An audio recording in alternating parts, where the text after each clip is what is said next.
bigger is better when it comes to where rural medical patients should get their care. There's two different ways to get a doctor and a patient to come together. One is to try to move the doctors to the rural locations, and the other one is to encourage the patients to travel where the doctors are located. And so then it becomes a question of saying, well, how costly, how painful is it for people to travel versus how much extra student loan forgiveness do we need to do in order to get doctors to move to those rural places? Welcome to The Pie. I'm your host, Tess Vigland. Economists are always talking about the pie, how it grows and shrinks, how it's sliced, who gets the biggest share.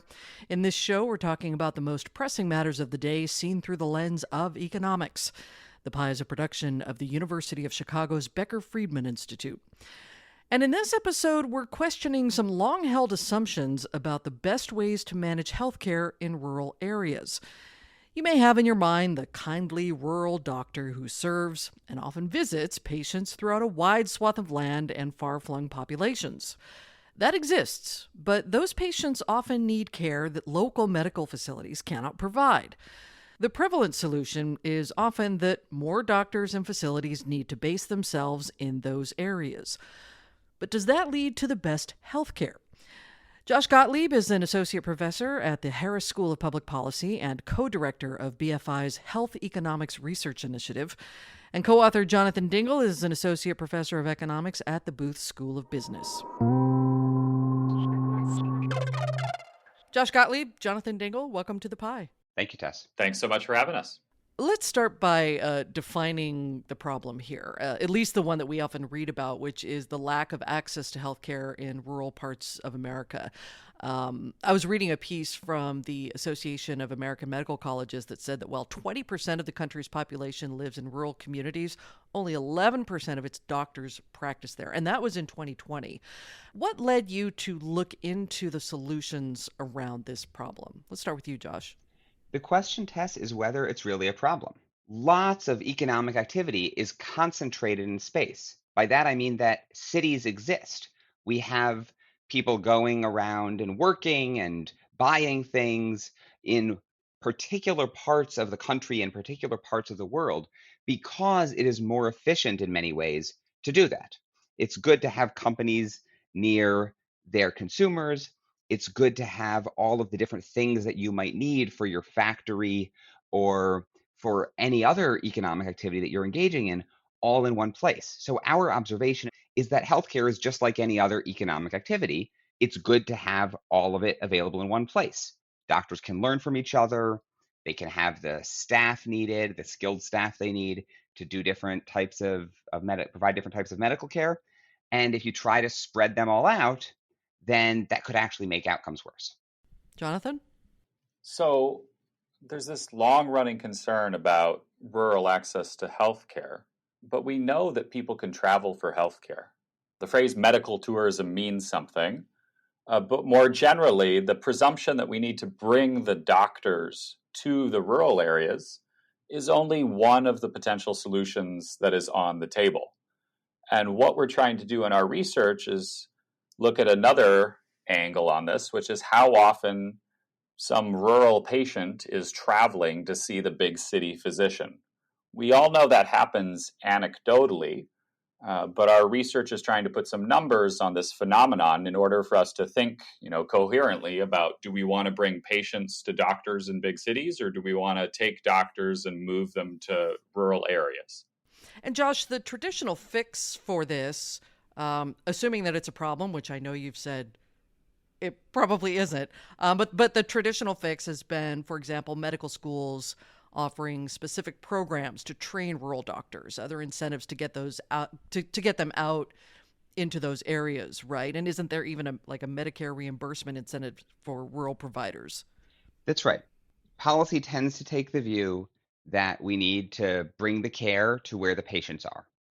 And the question that our research raises is whether there is something more fundamental in the way healthcare works, the way that the hospitals and doctors and equipment and other staff work together, that makes it fundamentally hard to simply incentivize that care to move to a particular location. And we find that there is true benefit from expertise, experience, specialization that you simply can't achieve in a very small market. And so, even if those incentives were made powerful enough to move a lot of care into rural areas, it's not clear you could accomplish the same things with that care that you can in a bigger market. So this is where you talk a lot about economies of scale. But as we all know, it's not just economies that scale. It's connections that scale. It's learning that scales. Can you talk a little bit, maybe, Jonathan, about the benefits to patients, both urban and rural, to having this kind of concentrated healthcare? What do they get from having lots of doctors grouped in one area, specifically urban areas? There's a variety of benefits to having more doctors and practitioners in the same place. I mean, it's just not realistic to think that you can have a world class doctor in every single small town in America. These are scarce resources that we're allocating. So, if you go see a doctor for a procedure, I think you're going to be much more optimistic if you know that that doctor's done that procedure dozens of times in the previous year, as opposed to being a little bit rusty because they've been, a jack of all trades that's doing lots of different procedures. So you want to see somebody that has a lot of recent experience. And when you're in a large market with many physicians, you can divide labor amongst them. They can each specialize in different kinds of procedures so that you see somebody that really knows what they're doing. Similarly, it's just not realistic to say that we're going to have really expensive, world-class medical equipment installed at every clinic in America if they're only serving, a town of 5 or 10,000 people. These are big, expensive machines that we need a lot of patients to be using them in order for it to be economical to make those investments in that kind of equipment. And so one of the advantages is being in a big market is that you have a lot more patients that can be using that big, lumpy capital equipment, that expensive machinery. And so both the physicians and the equipment can be better utilized when you're in a big market than when you're seeing just a small number of patients. So a lot of what we're talking about here seems to point to a real difference here depending on what kind of medical service a patient needs, right? And how that factors into these trade-offs. And in the research, you talk about the examples of, a rare heart procedure versus, say, a colonoscopy screening. Can you walk us through that, Josh, and what you found in terms of how people make decisions about where and why they can get that kind of health care? Everything that we've been talking about so far is a matter of degree. So, for some things, the extreme specialization and having the world class expert is important. For other things, it's routine, it's done commonly enough that you can get the expertise you need, even in a smaller market. And so these forces are less powerful. So I don't want to go too far in what we're saying here. This is a matter of degree that you want the benefits of concentration, but you also don't want to force patients to travel for absolutely everything.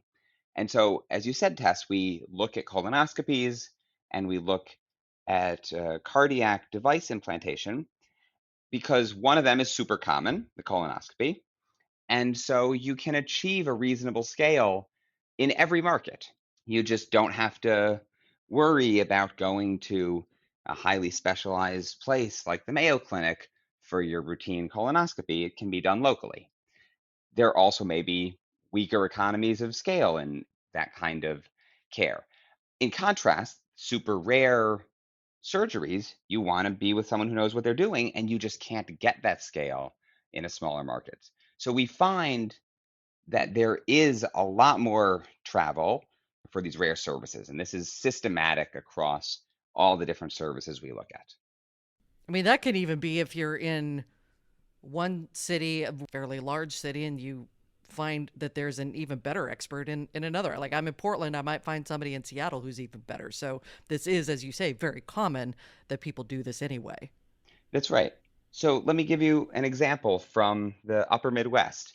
If we start out in Minot, North Dakota, we find, and this is a pretty small market, there are about 3,000 people who get care at home in our data, but 1,053 who go to Bismarck, North Dakota. So it's a bigger market that's not too far. And then a small share of that, under 100, go even farther to the Mayo Clinic in Rochester, Minnesota. I should say we don't know for sure that it's the Mayo Clinic. We know for sure that it's Rochester, Minnesota, which is where the Mayo Clinic is located. Fair assumption. And people in Bismarck, North Dakota, we see 500 of them going to Sioux Falls, South Dakota, and then 1,500 people from Sioux Falls, South Dakota going to Minneapolis. So exactly as you described with your experience in Portland and Seattle, people are working their way to farther and farther markets as they need for the particular care or the particular specialty that they need to see. But Jonathan, is there really anyone who is suggesting that rural areas should have this kind of specialized care that we're talking about? I think there's probably a wide range of views on this issue. But sometimes this discussion about, the urban-rural gap is conducted in terms of thinking about physicians per capita, so the number of doctors, relative to the number of residents in an area.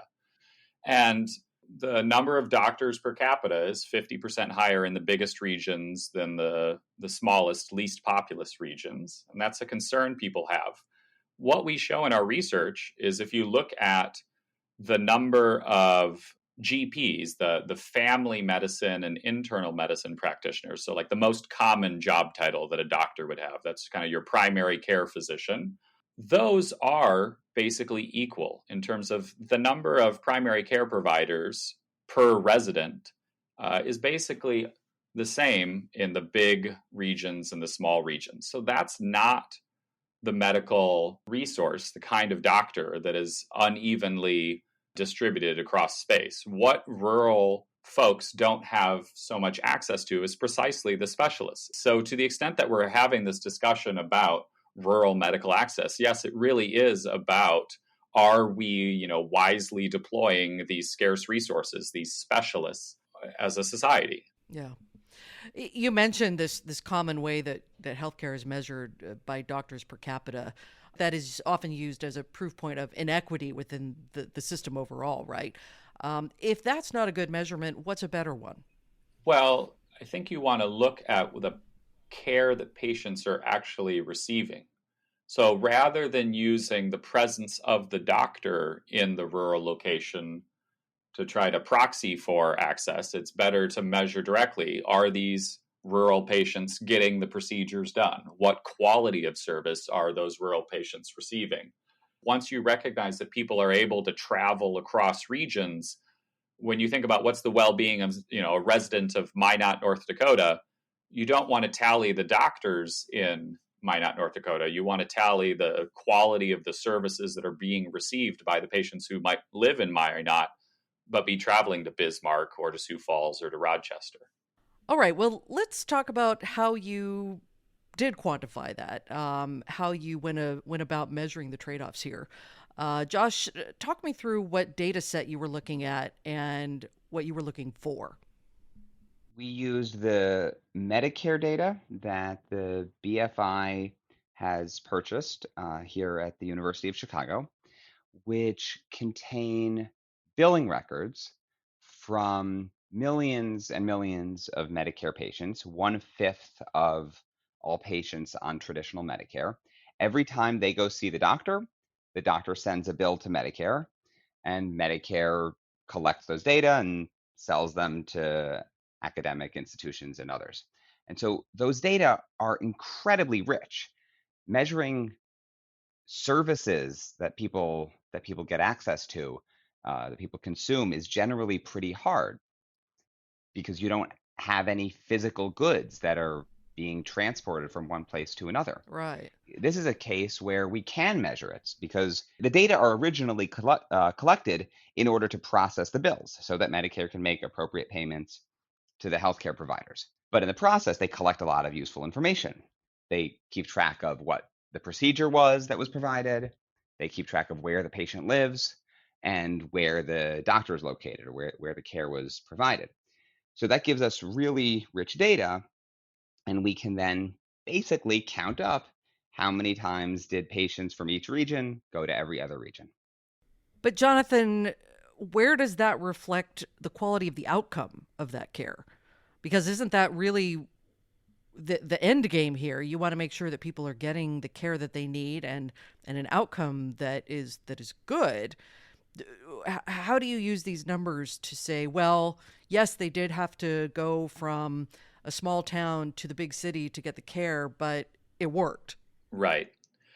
So, since we're studying all of Medicare expenditure, the vast, thousands and thousands of different procedures that people have done, it isn't easy to specify exactly what medical outcome you want to look at, given that we're seeing the whole gamut from, these cardiac device implantations to colonoscopies. So, we take the traditional economic approach, which is to assume that the consumer is always right and say, look, if somebody is traveling an extra 100 miles in order to see a doctor, that must be a better doctor because they're paying the price of having to travel a lot farther in order to receive that care.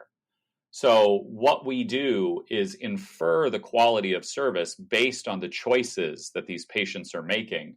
And the basic logic is when you see somebody traveling hundreds of miles to go to, say, Rochester, Minnesota, one of these places that provides care for patients from all across the nation, we infer that that's a higher quality healthcare provider. But couldn't it also just be that they just don't have access to what they need closer to home? I mean, how do you know that they're going to these larger facilities because of the quality of care versus that they don't have another option? And I mean, there's no real measurement for convenience here either, right? So this verges on the danger of getting too technical, Okay. but trade economists have been thinking about these kind of measurement issues. And so we've developed techniques to distinguish between is it that I have no other good options locally versus Rochester, Minnesota is actually a great destination. So we don't just use the average distance traveled to the destination to say, oh, this must be a good place. Because if you're living in a remote location, imagine that you're in Anchorage, Alaska. Well, then whenever you travel for care, yes, you are going to travel, thousands of miles, but that's just a function of how far Alaska is from everywhere else. So the research tools that we use say it's not just simply about the number of miles covered, but how far you went relative to your other options. That's what is really revealing of quality, that you chose this location instead of some other location that was actually closer and more convenient. That's how we're inferring quality differences. But something that we're also talking about here is, we talked about the heart procedure versus the colonoscopy, but there's also the issue of an emergency. And, when you look at some of these rural areas that there's not a hospital for 200 miles, what's the answer there? Because travel certainly isn't one. Right. We've been talking about the benefits of scale and having doctors in one place, but when it comes to an emergency, the benefits of being, nearby dominate. Right? When you're having a heart attack, the fact that there's an excellent hospital a couple 100 miles away isn't going to be much comfort to you. No. So it turns out that emergencies are really good at illustrating the benefit of being proximate to the physician. But the vast majority of expenditure in the US healthcare system is not on those kind of emergencies. So the emergencies are really good at illustrating the trade-off here. There is a benefit to putting the doctors close to the patients when, your survival probability is a matter of how quickly you get to that physician. But that's really, not the typical medical procedure if you look at what is driving American healthcare. So again, where we're talking about trade-offs here, it really is that, yes, it may be less convenient for those rural patients to travel to get care, but when they do so, they have access to better care than they would have if that care were more spread out and localized. That's exactly right. So the trade-off here is that if you were to say, we're going to increase the subsidies for locating care in rural areas, we're going to put a huge program in place to try to get physicians per capita equalized or more equalized than it is right now, you would be taking some scale away from the biggest markets. You'd be taking some physicians away from the places where they can do the most specialization and get the most experience at their particular specialty, at their particular task, and reduce the quality of care for everybody. What does that say about how we're addressing the rural healthcare issue today? Should we be helping subsidize the travel that people are doing instead of subsidizing sending doctors out to rural areas? Yeah, I think what our research points out is that policymakers face a pretty rich menu of possible solutions, and they come with a variety of trade offs. So, the most fundamental trade off that we've put on the table is there's two different ways to get a doctor and a patient to come together. One is to try to move the doctors to the rural locations, and the other one is to encourage the patients to travel where the doctors are located. And so then it becomes a question of saying, well, how costly, how painful is it for people to travel versus how, much extra student loan forgiveness do we need to do in order to get doctors to move to those rural places? So that's the fundamental trade-off. But you can also say if we're going to be more generous with our, payments to doctors, where would we want to spend the money? And it partly depends on who you're particularly trying to benefit. So if you were thinking about the well-being of all patients on Medicare nationwide, what the numbers in our study suggest is that you would get the biggest bang for your buck by being more generous with government spending in the big markets that are these kind of centers of excellence that we've been talking about that serve patients coming from wide geographic areas. But if you're particularly concerned about, say, lower socioeconomic status Medicare patients, that population is living in smaller towns and rural locations. And so then you might find it worthwhile to subsidize moving the doctors to those places. And what our research can quantify is sort of how much you're going to be reducing the quality of medical care that other parts of the population who do live in the big cities are experiencing. Well, you just kind of touched on socioeconomics as a factor here. Is that different, more important, less important than what we've been talking about, which is a more an urban-rural divide? So, one of the things that we find is that your proclivity to travel long distance to get higher quality healthcare depends on your socioeconomic status. So, in the data, we know the zip code where the patient resides. So we use the average household income in the place that you live as a proxy for your socioeconomic status. And what we document is that people that live in these lower income zip codes are less likely to travel long distance to receive medical care. So when we create these centers of excellence. So when we talk about Boston being a place that has really great doctors and hospitals and that people travel long distance to see, it's going to be tilted towards, if we're talking about people coming, from the middle of the country, a high income patient from the Midwest is more likely to travel to Boston than a low income patient from the Midwest. So there are these distributional concerns in terms of travels being used more by these higher income patients. And finally, I'm curious, and you both may not want to answer this because it's not within the scope of your research, but how do you think the pandemic might have either altered or bolstered these findings? We all heard plenty of stories about hospitals at and exceeding capacity in both large urban areas and smaller rural towns. Is it hard to say because it was such an outlier event, or could we learn something from that about doctor placement in America?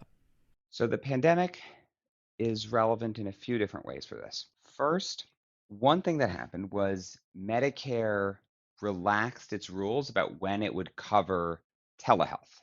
So it was much more willing to pay for telemedicine, meaning care that's delivered by phone or over the computer. And that could potentially be an important mechanism for reducing travel costs. It's a lot easier to go visit a faraway specialist if you can just log on to your computer or FaceTime and do that. And so there may be real policy levers for reducing these travel costs and thereby ameliorating these trade-offs, make the trade-off a little bit less sharp because you can get the benefits of scale while also improving access. Second thing the pandemic did, as you said, we had some major staffing problems. So the pandemic definitely reshaped markets in important ways, but also created opportunities for us to improve care delivery in the future. Yeah, I'd echo that. I mean, the pandemic was a shock to almost all aspects of economic life.